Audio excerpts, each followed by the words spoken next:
అందరికీ నమస్కారం. Welcome to A to Z కహానీలు. ఈరోజు మనం పూరి జగన్నాథుని విశేషాలు తెలుసుకుందాం. హిందువులు అత్యంత పవిత్రంగా భావించే చార్ధామ్ తీర్థయాత్రలో పూరి కూడా ఒకటి. ఈ ఆలయం గురించి తెలియని వాళ్ళంటూ ఎవ్వరూ ఉండరు. ఎందుకంటే ప్రతి సంవత్సరం ఇక్కడ నిర్వహించే రథయాత్ర దేశ విదేశాల నుంచి భక్తులు లక్షల్లో విచ్చేయటం జరుగుతూ ఉంటుంది. అందుకని పూరి జగన్నాథుని ఆలయంకి హిందువుల్లో ఒక ప్రత్యేకమైన స్థానం ఉంది. అయితే అలాంటి ఆలయంలో కూడా అంతుచిక్కని రహస్యాలు ఎన్నో ఉన్నాయి. అసలు ఇంతకీ ఆ రహస్యాలేంటో ఇప్పుడు ఈ వీడియోలో మనం తెలుసుకునే ప్రయత్నం చేద్దాం. స్థల పురాణం. మన భారతదేశంలో పురాణ కాలం నుంచి ప్రసిద్ధి చెందిన పురాణ పట్టణాలలో పూరి కూడా ఒకటి. ఈ పట్టణం ఒరిస్సా రాష్ట్ర రాజధాని అయినటువంటి భువనేశ్వరంకి 60 కిలోమీటర్ల దూరంలో ఉంది. ఈ పట్టణాన్ని పూర్వం పురుషోత్తమ క్షేత్రమని, శ్రీక్షేత్రమని కూడా పిలిచేవారు. ఈ పట్టణంలో విష్ణువు జగన్నాథుని పేరిట కొలువై పూజలు అందుకుంటున్నాడని ప్రసిద్ధి. ఈ ఆలయం వైష్ణవ దివ్యధామాలలో ప్రముఖమైనది. అంతేకాదు, హిందువులు అతి పవిత్రంగా భావించేటటువంటి చార్ధామ్ పుణ్యక్షేత్రాలలో ఈ పూరి కూడా ఒకటి. ఈ ఆలయ నిర్మాణాన్ని 1078 సంవత్సరంలో కళింగ రాజ్యాన్ని పాలించే అనంతవర్మ చూడగంగాదేవ ప్రారంభించగా ఆయన మనవడైనటువంటి రాజా అనంగ భీమదేవ్ ఆలయ నిర్మాణాన్ని పూర్తి చేశారు. కానీ అంతకంటే ముందే మొట్టమొదటి ఈ ఆలయాన్ని ఇంద్రజమున మహారాజు కట్టించాడని చెబుతూ ఉంటారు. జగన్నాథుడు గిరిజనుల దేవుడని, నేలమానవుడు అనే పేరుతో పూజలు అందుకుంటాడని స్థల పురాణం చెబుతుంది. అడవిలోని ఒక రహస్య ప్రదేశంలో ఉన్నటువంటి జగన్నాథుని గిరిజనులు రాజైనటువంటి విశ్వవసుడు పూజించేవాడట. అయితే ఈ విషయాన్ని తెలుసుకున్నటువంటి ఇంద్రజముడు మహారాజు ఆ రహస్యాన్ని కనిపెట్టడానికి విద్యాపతి అనే బ్రాహ్మణ యువకుడిని అడవిలోకి పంపగా ఆ విద్యాపతి విశ్వవసుడి కూతురు లలితను ప్రేమించి మనువాడతాడు. తరువాత ఆ విగ్రహాన్ని చూపించమని పదే పదే విశ్వవసుని ప్రాధేయపడగా అల్లుడు విన్నపాన్ని కాదనలేక విశ్వవసుడు అతని కళ్ళకు గంతలు కట్టి గుడి దగ్గరకు తీసుకువెళ్ళగా విద్యాపతి తెలివిగా దారి కనుక్కోవటానికి దారి పొడవునా ఆవాలు జార విడువగా కొన్నాళ్ళకి అవి మొలకెత్తి దారిని స్పష్టంగా చూపిస్తాయి. దీంతో వెంటనే ఇంద్రజమున మహారాజుకు విద్యాపతి కబురు చేయగా రాజు ఆ విగ్రహాల ఇది తెలుసుకోవటానికి అడవికి చేరుకునేలోగా విగ్రహాలన్నీ మాయమైపోతాయి. దీంతో ఇంద్రజముడు నిరాశతో నిరాహార దీక్ష మొదలుపెట్టి అశ్వమేధ యాగాన్ని చేస్తాడు. నీలాచలం మీద ఒక ఆలయాన్ని నిర్మించి నరసింహస్వామి విగ్రహాన్ని ప్రతిష్ఠిస్తాడు. ఒకరోజు ఆయన అక్కడ నిద్రిస్తూ ఉండగా జగన్నాథుడు కలలో కనిపించి సముద్ర తీరంలో చాంకీ నది ముఖద్వారానికి వేప కొయ్యలు కొట్టుకు వస్తాయని వాటితోనే విగ్రహాలు చేయించమని ఆదేశిస్తాడు. అలా కొయ్యలు కొట్టుకు వచ్చినా సరే విగ్రహ నిర్మాణానికి మాత్రం ఎవ్వరూ ముందుకు రారు. ఏం చేయాలని ఆలోచిస్తూ ఉన్న సమయంలో దేవశిల్పి అయిన విశ్వకర్మ వికలాంగుని రూపంలో వచ్చి తాను ఒక్కడినే రహస్యంగా ఒక గదిలో విగ్రహాలను రూపకల్పన చేస్తానని, అయితే ఆ సమయంలో తాను పచ్చి మంచినీళ్ళు కూడా ముట్టనని, అలా 21 రోజులు ఆ గది వైపు కానీ అటువైపు కానీ ఎవరు రాకూడదని, తన పనికి మాత్రం ఆటంకం కలిగించకూడదని షరతులు పెడతాడు. రాజు ఆ షరతులన్నింటికీ అంగీకరిస్తాడు. అలా రోజులు గడుస్తున్నా సరే గదిలో నుంచి ఎలాంటి శబ్దాలు వినిపించవు. దీంతో రాణి గుండీజాదేవి తొందరపాటుతో గుండీజాదేవి తొందరపాటుతో ప్రశ్నించగా రాణి మాట కాదనలేక రాజు తలుపులు తెరిపిస్తాడు. అలా అక్కడ శిల్పి కనిపించడు. చేతులు కాళ్ళు లేని సగం చెక్కినటువంటి విగ్రహాలు మాత్రమే దర్శనమిస్తాయి. అప్పుడు ఆ రాజు బ్రహ్మదేవుణ్ణి ప్రార్థించగా అలా చతుర్ముఖుడు ప్రత్యక్షమై ఇక మీదట అదే రూపంలో విగ్రహాలకు పూజలు చేయాలని చెప్తాడు.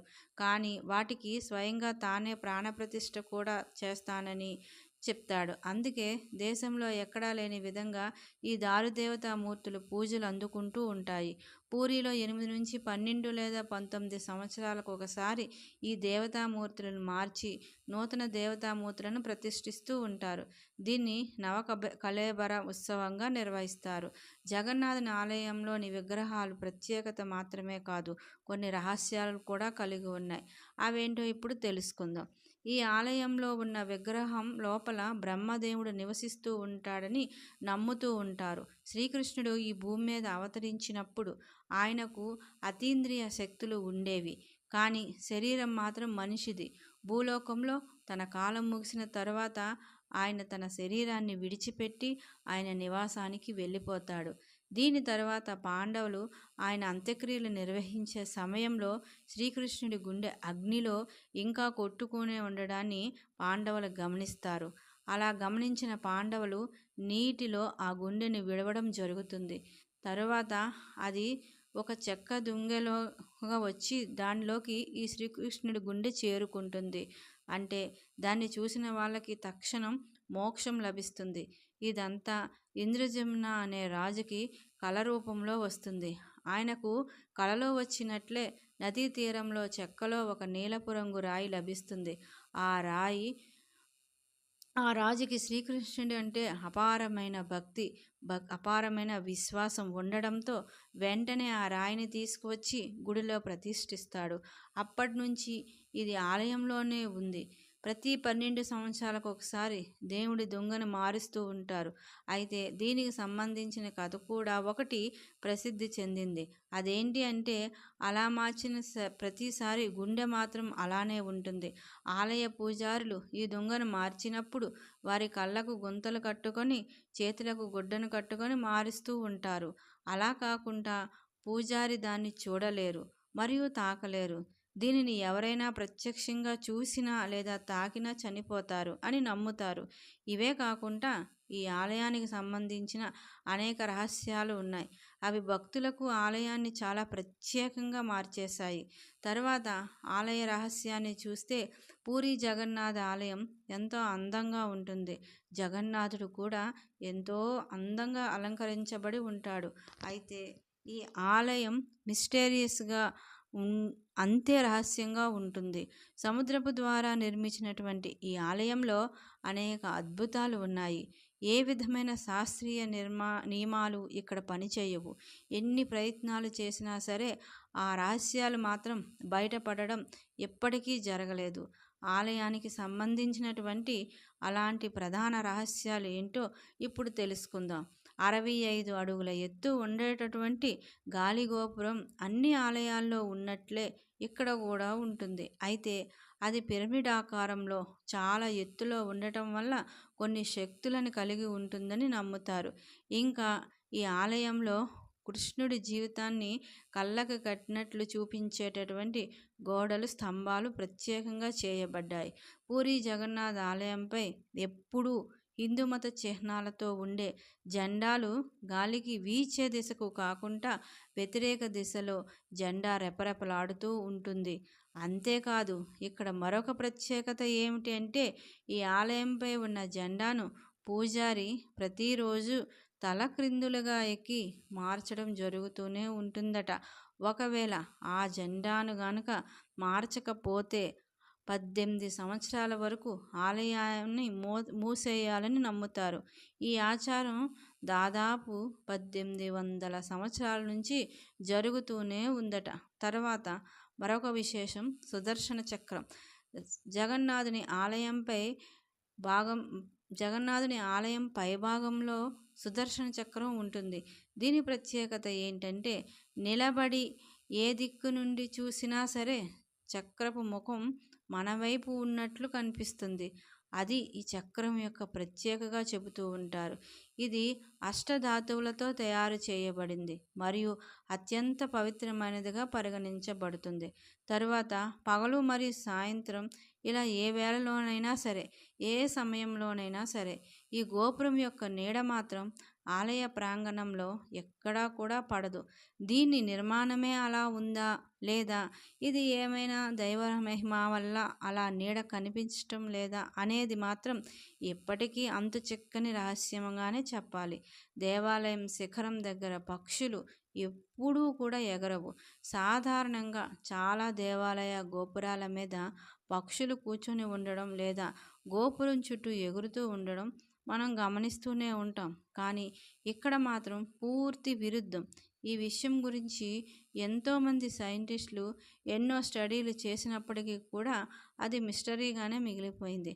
తరువాత సముద్రం నుండి వచ్చే గాలి విశిష్టత. ఎక్కడైనా సరే సముద్రం నుండి పగటి వేళ భూమిపై గాలి వీస్తుంది. అలాగే సాయంత్రం వేళలో భూమి నుంచి సముద్రం వైపుకు గాలి వీస్తుంది. కానీ ఇది పూర్తి విరుద్ధంగా జరగటం ఇక్కడ విశేషం. ఇది కూడా సైన్స్కి అంతుచిక్కని రహస్యంగానే చెబుతారు. ఇక వంటగది, ఇది కూడా అత్యంత విశేషమైనది. ఇక్కడ అతిపెద్ద వంటగది 300 మంది సహచరులతో 500 మంది వంటవాళ్ళు గుడిలోనే ప్రసాదం లక్షలాది మందికి తయారు చేస్తూ కడుపు నింపుతూ ఉంటారు.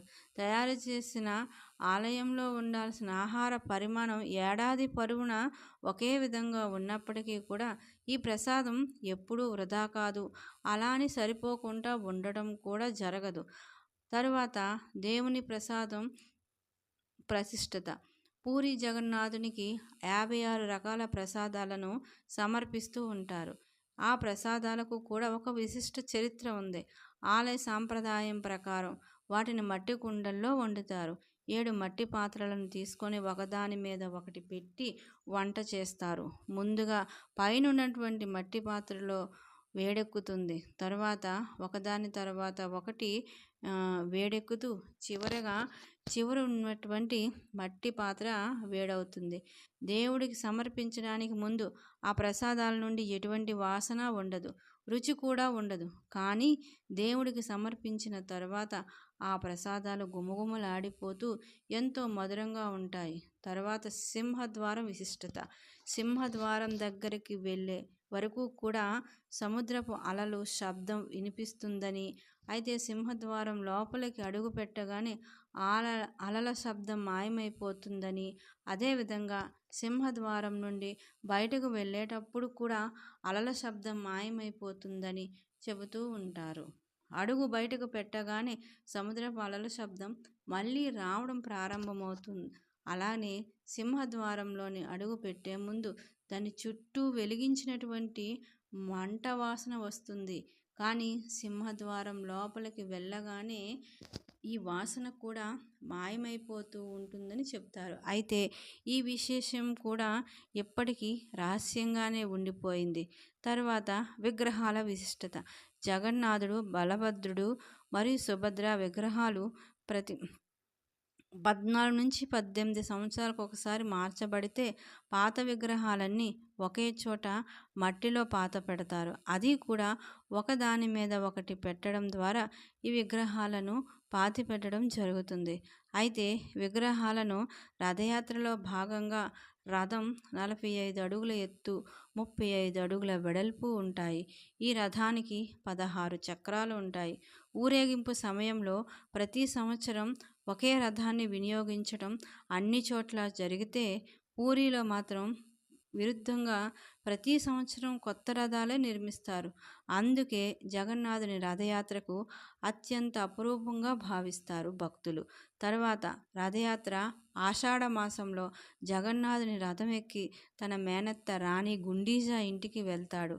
కేవలం 5 కిలోమీటర్ల మేర విస్తరించి ఉన్నటువంటి పురుషోత్తమ క్షేత్రం వరకు మాత్రమే ఈ రథయాత్ర జరుగుతుంది. గుండీజా రాణి జగన్నాథుడికి అత్యంత భక్తుడైన ఇంద్రజమున మహారాజు యొక్క భార్య. అందుకే రాణిని జగన్నాథుడికి అత్త అని చెబుతూ ఉంటారు. దేవుడు తన అత్తగారింట్లో 8 రోజులు ఉండి తిరిగి ప్రయాణం ఆషాఢ శుక్ల దశమి నాడు జరుగుతుంది. ఈ రథయాత్రలో అత్యంత విశేషమైన ఘట్టం ఏమిటి అంటే, 5 కిలోమీటర్ల మేర ప్రయాణించిన తర్వాత గుండీజరాని ఆలయం రాగానే రథయాత్రను ఎవ్వరూ ఆపకుండానే తనంతట తానే ఆగిపోతుంది.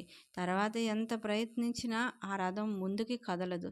ఇక తరువాత మరొక రహస్యం, రథయాత్రకు ముందు బంగారు చీపురుతో రథం ముందు ఊడుస్తారు.